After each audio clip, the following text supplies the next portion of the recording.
in the thoughts of God. All of us have both a conscious and unconscious mind that are working at the same time all the time. Training has to do with changing not only our conscious mind, but our unconscious mind as well. What many refer to as muscle memory has very little to do with muscles and everything to do with the mind. Great piano players, for example, will tell you the worst thing they can do when performing a difficult piece is to think about what they are playing. Can you imagine a concert pianist playing Rachmaninoff thinking, okay, I need to put this finger here now and press the pedal next?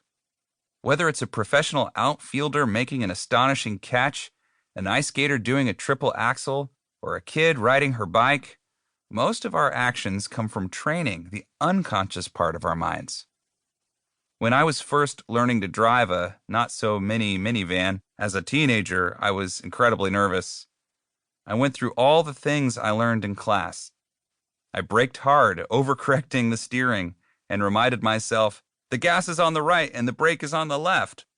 I thought, how does my big sister drive and do her makeup at the same time? This is hard. Of course, after years of driving, most of us don't even think about it consciously anymore. Our driving begins in conscious learning, but then goes to a muscle memory unconscious place in our minds, so we can drive with ease.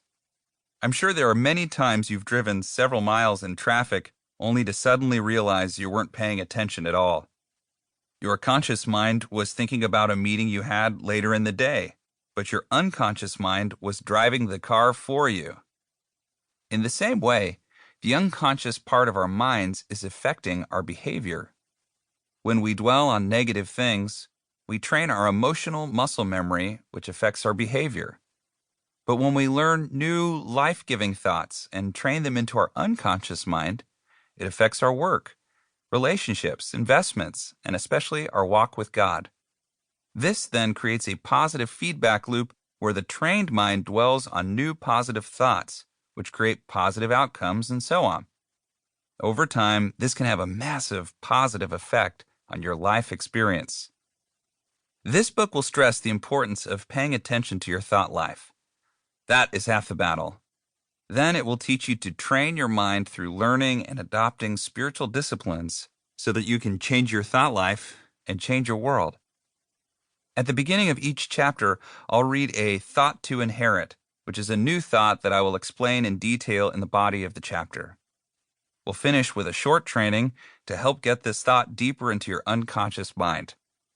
This book is not only good for your individual discipleship, but it can also be used with a group setting, such as a small group at your church or with another Christian friend. You can exchange your experiences with these various disciplines and discuss whether they were helpful or even make recommendations to one another on how to improve them. If you feel stressed out, exhausted, or stuck in a rut and want to live every day with focus, joy, and peace of mind, this book is for you. I want to encourage you to put the training into practice and finish the book. I believe if you put even one of the 12 new thoughts from this book into practice, you will be in a vastly different place 5 years from now than you would have been without it. Remember, God loves you just as you are and not as you should be. You don't have to practice any of these disciplines to gain God's love. Rather, this is a gift from His Spirit to yours to help you live in the reality of what you probably believe consciously, but perhaps doubt deep in your heart. This is a guide to a victorious life.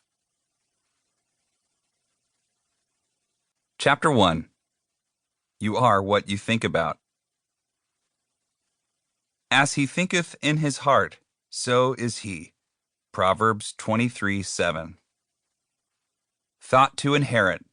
My life is the result of my thinking.